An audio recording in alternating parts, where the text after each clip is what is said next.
ZNS Total Sports is brought to you by Fourth Terrace Diagnostic Center. Good evening, Bahamas. I'm Amajal Knowles with your Saturday sports. Well, after the cancellation of several local and regional athletic events, the Ministry of Youth, Sports and Culture issuing a statement yesterday amid the growing concerns over the COVID-19. The ministry saying it takes seriously its mandate to facilitate the development of the youth, sporting and cultural affairs, as well as its responsibility to ensure that events, projects and programs are conducted as far as possible under conditions that are safe and productive. The ministry adding that out of an abundance of caution, they have taken a proactive position to engage in preparatory, preventive, and precautionary measures in the interest of the Bahamian people and residents of the Bahamas. Again, to this end, the high school track and field nationals that were scheduled to be held March 12th to the 14th have been postponed. And as a matter of priority, they say they are in the process of collaborating with other stakeholders to determine which events of local, regional, and international interest are best postponed or canceled in the interest of the protection of the public health and safety. The ministry says it will continue to monitor the quickly evolving global and regional developments as they relate to COVID-19 and will respond as quickly as possible. Well, in tennis news, the BLTA Invitational Tennis Trials underway over at the National Tennis Center as several male and female competitors are trying to secure the last three spots, the Bahamas' Fed and Davis Cup teams, with BLTA officials hoping that whichever players are selected will help the 242 climb up those ITF rankings. Currently is ranked 119 in the world in Davis Cup, and we're going to be playing in Zone 3 this year with the hopes of improving our ranking and moving into Zone 2 for 2021. In Fed Cup, the Bahamas is ranked 57th in the world. Last year we did pretty well. We finished second in our performance in our zone play, and we look to hopefully move through into Zone 1 for 2021. We're supposed to be playing in June, Fed Cup in Panama, but we'll have to wait and see how everything transpires with the COVID, what's going on right now. I see a resurgence. I see some of our younger players now are really stepping up their game now. I think they're doing quite well, and I anticipate that we'll be moving up back into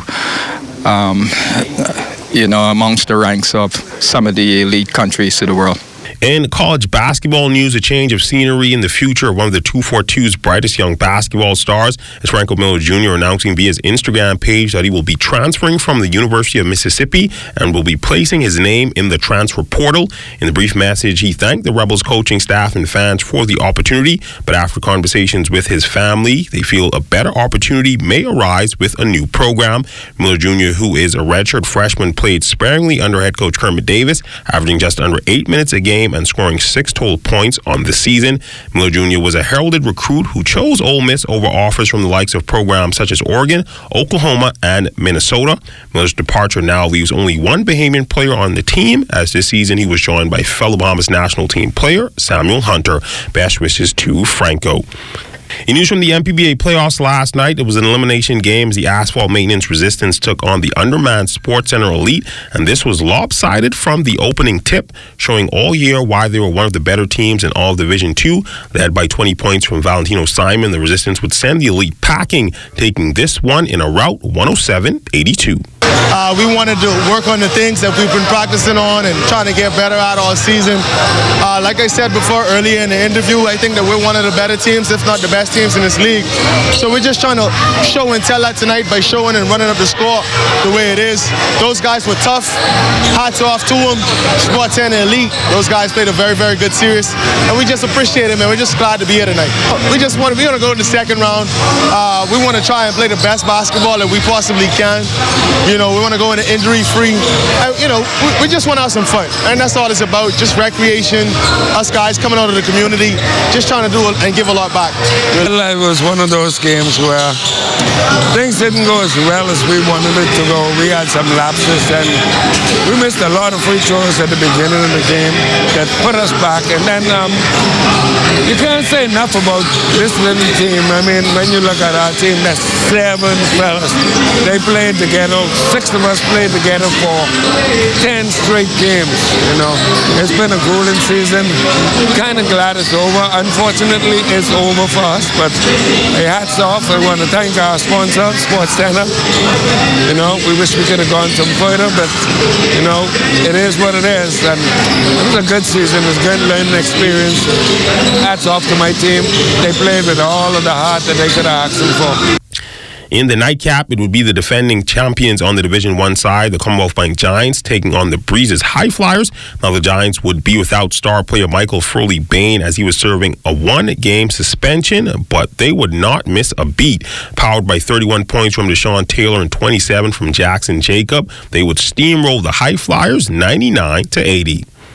The month of March is recognized as Athletic Training Month, and the theme for 2020 is AT's Impact Healthcare through Action. At the University of the Bahamas, the Athletic Training Unit provides a valuable service to the more than 70 athletes across 12 sports through preparation, training, and rehabilitation. But what exactly is athletic training, and how is it different from strength and conditioning, among other disciplines? We're kind of the liaison for the athletes. We help them, we see them on a day-to-day basis. We help with prevention, which is more important. People don't see that aspect of it. Recovery, treatment for injuries. If they are injured, if they do have an injury, then we do their treatment and rehab, help them get back to play sooner. And sometimes there are some injuries that are more chronic that you can help manage so that they can stay in the game. Well, athletics training is a profession, manual therapy combined with on-field sideline training for athletes. So we work with athletes in terms of preparation, rehab, and training specific to the sport, specific to the athlete. And that's been a look at your sports on this Saturday. A quick check on weather is up next.